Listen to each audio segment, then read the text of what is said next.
আপনারা জানেন আমাদের ভারতবর্ষে নারীরা এই বিজেপি সরকারের আমলে সুরক্ষিত নয়। তো সারা ভারতবর্ষে যেভাবে নারী নির্যাতন, নারী ধর্ষণ ঘটে চলেছে দিনের পর দিন, প্রতি ঘন্টায় 3 জন করে ধর্ষণ হচ্ছে। তো এটা আমাদের শুধু নারীদেরই না, এটা সমস্ত ভারতবাসীর কাছে লজ্জাদায়ক ঘটনা এবং এই ঘটনার আমি তীব্র নিন্দা জানাই। তৎসঙ্গে আমাদের অল ইন্ডিয়া মহিলা কংগ্রেস প্রেসিডেন্ট অলকা লাম্বাজি প্রতিটি রাজ্যে রাজ্যে নারী নির্যাতনের যে ঘটনা সংঘটিত হচ্ছে সেগুলির বিরুদ্ধে অল ইন্ডিয়া নিউজে যেমন তুলছেন, সমস্ত রাজ্যেই আমাদেরকে বলছে যে এই সব ব্যাপার নিয়ে সমস্ত জনগণকে অবহিত করার জন্য।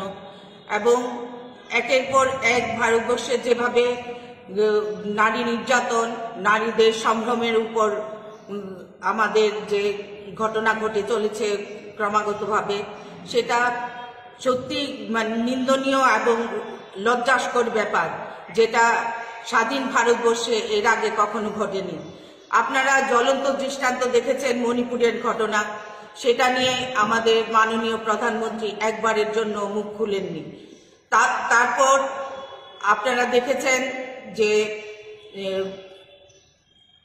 আমাদের অ্যাথলিট যারা দেশকে গৌরবান্বিত করেছে তাদের উপর যে ব্রিজভূষণ শরণের সমস্ত ঘটনা, সেই আশ্রয়দাতাকে ওনারা যেভাবে তোষণ করছেন, সেই তুলনায় নারীদের উপর যে ঘটনা ঘটেছে এটার কোনো তদন্ত পর্যন্ত করেনি এবং পুলিশ প্রশাসনও তার সঙ্গে তাল মিলিয়ে চলছে।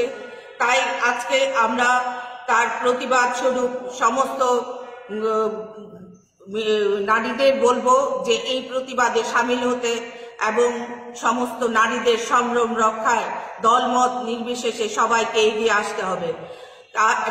আমরা এই নিয়ে আগামী 5 তারিখ উনি আসছেন, তার মধ্যে আমরা জোরদার আন্দোলন জারি রাখব এবং উনি এসে সমস্ত মহিলাদের নিয়ে বলবেন। এটা সমস্ত ত্রিপুরাবাসীর কাছে যেমন গর্বের ব্যাপার, তেমনি আমাদের শক্তিশালী করার জন্য উনি আমাদের সাথে আছেন এবং আমরা সেই নির্দেশ অনুসারে চলব।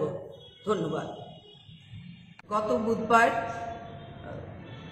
উত্তরপ্রদেশের কানপুর ডিস্ট্রিক্টের 2 জন নাবালিকা রেপ এবং তাদের প্রথম ভিডিও বানিয়ে ব্ল্যাকমেল করা হয় এবং ওরা তারপর নিজেদের লজ্জা ঢাকতে না পেরে আত্মহত্যা করে এবং এটা নিয়ে যদিও যারা করেছে এটা অ্যারেস্ট হয়েছে। আমরা আজকে ভারতবর্ষের নারীরা কোথায় গিয়ে দাঁড়িয়েছি সেটাই এখন সবচেয়ে বড় প্রশ্ন হয়ে দাঁড়িয়েছে।